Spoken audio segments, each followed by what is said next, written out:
Okay, good morning, afternoon, evening, or middle of the night to you. Welcome to the beginning of Module 2, where we are going to be talking about the fundamentals of statistics. So we've talked a little bit about some of the basics of research methodology. Now we move into the remainder of the course where we talk about analyzing that data, use those statistics to make sense of the information we get.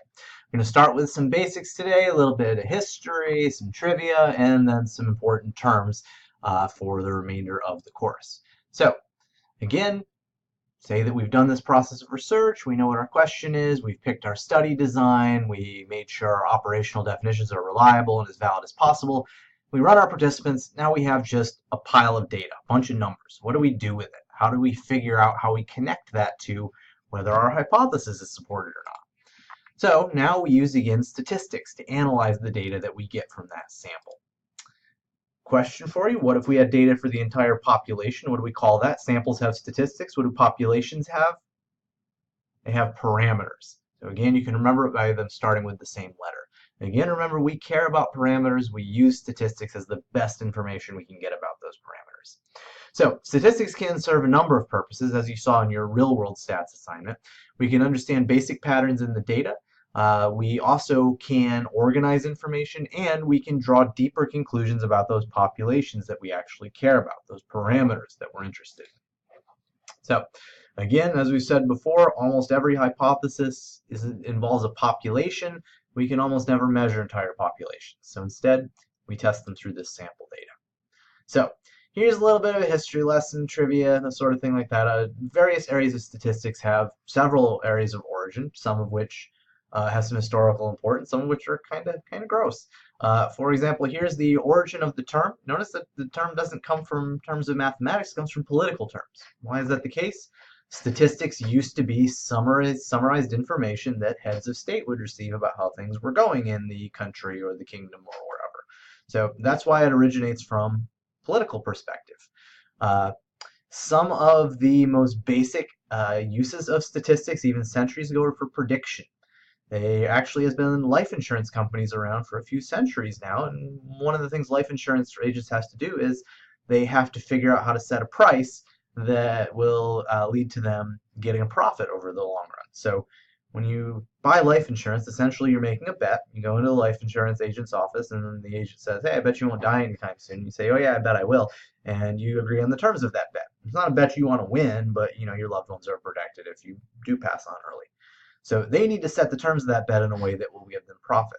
Well, the way that they do that is they have to have this really good ability to predict how likely people are to die over a certain amount of time. This started with some poor, 17th century intern or whoever going to these pits, these mass graves where they would bury people that had died of the plague, and counting it and getting basic proportions. And they would have a sense of, okay, this disease kills however many people every time it comes through.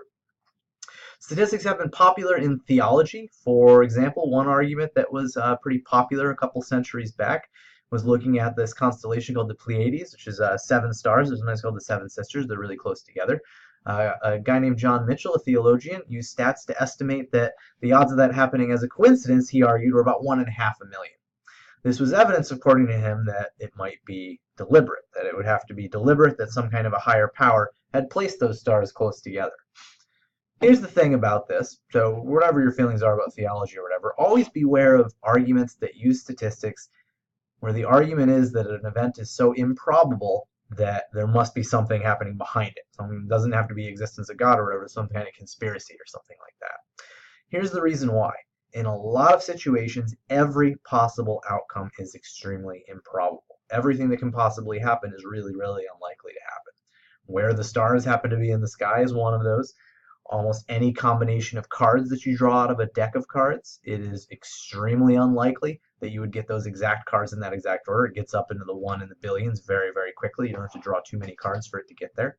So be careful of those arguments overall, but that is, again, part of a basis of probability. One of our founding fathers used population growth statistics to seek help from the Dutch, basically saying, hey, British have more people than us now, they're stronger than us now, but we're growing a lot faster than they are. He used it to support his argument. And something people underestimate, the single biggest basis of probability theory is gambling. People love gambling. It's present in every civilization that we find, essentially. So people that wanted to be good at gambling started figuring out the basics of what we now call probability, predicting the likelihood of future events. So lots of different origins. We can define statistics as a set of procedures for making sense of data, information. We can organize it, we can summarize it, but we especially want to interpret it. Again, research in psychology and any other field you might be in that uses a scientific basis, we get that data, then we have to organize it, we have to make sense of it. Statistics bridge that gap. So stats allows us to organize and make sense of the data, make conclusions based on it, but importantly, there's a communication aspect there as well. I've read journal articles that are written in languages like French, and I don't speak French. The only parts of those articles that make sense to me are the results sections, and the reason why is they're using the same statistical notation and tests that I am. It sort of forms a universal language, and it forms a consistent framework for how scientific communities decide what sort of results are meaningful and which ones are not. And here's just a vanity quote for you. George Bernard Shaw was a playwright, not a statistician, but he said, "A truly intelligent person will be moved by statistics." So maybe that's true, maybe that's not, but if you find yourself getting, just really moved inside by this stuff, it just means you're super smart. So keep that in mind. All right, so a little bit more content. There are two basic categories that we divide those statistical procedures into. The first, the simplest, is what are called descriptive statistics. They are intended to describe. They summarize and help us digest large groups of numbers. If we can boil a big data set of numbers down to just a couple of numbers that really summarize what's going on in there, we are describing what's happening in that data set. So it's just summarizing information to make it easier for people like us to digest. So for example, an average is a really common descriptive statistic. Let's say that I gave everyone here an IQ test and I measured it. I'd have a whole bunch of numbers. Essentially, to make sense of them, one of the best things that I could do is just average them together. I get one number that best summarizes the entire data set. The average IQ in an intro stats class is 105. Inferential statistics are used to make inferences, to draw conclusions that go beyond the scores we have, to try and gain insight onto measurements, people that we haven't assessed or measured. So inferential statistics will go beyond the sample and perhaps draw a conclusion about a population. So for example, let's say I have a hypothesis, and this is totally made up, but let's say I have a hypothesis that in a physical classroom that students who sit closer to the wall in a stats class, that they have higher IQ scores than people who sit closer to the door. Maybe I think they get there earlier, and people that get there earlier are smarter. So let's say that I measure folks, and I measure where they sit, and I find the average IQ by the wall is 106, and the average IQ by the door is 104. That's consistent with my prediction, right? But is that a big enough difference to really say that my hypothesis is correct? Most people would say no, but how big would it have to be? Does a 4-point difference mean something? Does an 8-point difference mean something? 10 points, 20 points? How big does it need to be?